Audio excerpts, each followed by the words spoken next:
আমি কখনো যে আমাকে প্রতিহিংসা করে বা যে আমাকে ভালো চোখে দেখে না, খারাপ চোখে দেখে, যে আমাকে নিয়ে সমালোচনা করে, উল্টাপাল্টা কথা বলে, বা যাকে বলে এক কথায় শত্রু, মানে যে আমাকে শত্রু মনে করে, বিশ্বাস করেন ভাই, উপরে আল্লাহ আমার সৃষ্টিকর্তা খোদার কসম, আমি আমার সেই শত্রুটার ক্ষতি হোক, আমার ভিতর থেকে আমি সেটাও সহ্য করতে পারবো না।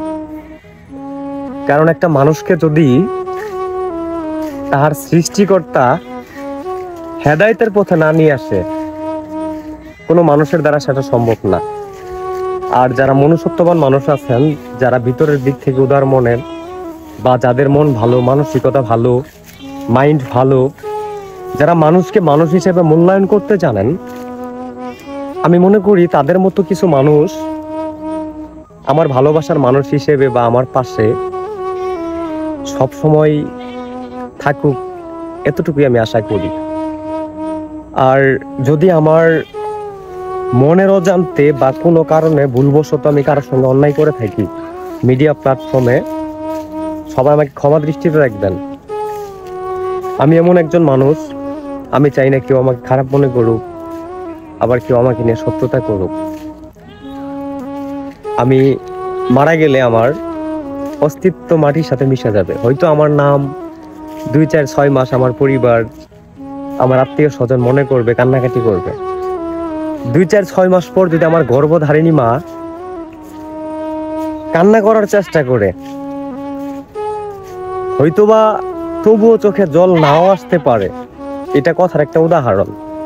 তাহলে মনে করেন একটা মানুষ মারা যাওয়ার আগ পর্যন্তই সেই মানুষটার কদর থাকে, সেই মানুষটার শত্রু থাকে। আবার সেই মানুষটা মারা যাওয়ার পর যারা তাকে পছন্দ করতো না, যারা তার শত্রু, তারা আফসোস করে। তো আসলে আমরা সবাই রেষারেষি না করি, কারণ দুনিয়াটা ক্ষণিকের, কে কার আগে কখন মারা যাব বা চলে যাব এটা আমরা জানি না। তবে আমরা এতটুকু আমাদের জন্য, আমাদের পরিবারের জন্য, আমাদের সমাজের জন্য বা আমাদের দেশের জন্য নিজের সামর্থ্য অনুযায়ী যতটুকু পারি বা নিজের মনুষ্যত্বের দিক থেকে যতটুকু পারি, একজনকে অর্থ দিয়ে হোক, একজনকে মনে করেন আপনার নিজের শারীরিক শক্তি বা শ্রম দিয়ে হোক, উপকার যদি করতে পারি, তাহলে আমরা সেটা যেন করি। তো ঠিক আছে, সবাই ভালো থাকবেন, সুস্থ থাকবেন। আল্লাহ তাআলা যেন সবাইকে সুস্থতা ভালো রাখে। আর দোয়া রাখবেন আমার জন্য, আমার পরিবারের জন্য।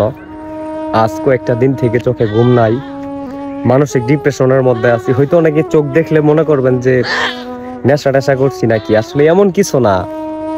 প্রত্যেকটা মানুষের পরিবারের একটা চাপ, বা আপনার একটা পরিবারের মধ্যে যদি লোকজন অসুস্থ থাকে বা যদি কেউ মারা যায়, তো বুঝেন তো সবারই পরিবার আছে, কষ্ট কতটুকু লাগে এটা ভিতর থেকে ফিল করলে সবাই বুঝতে পারবেন। এটা আসলেই ওই ফিজিক্যালি প্রমাণ দেওয়ার কিছু নাই।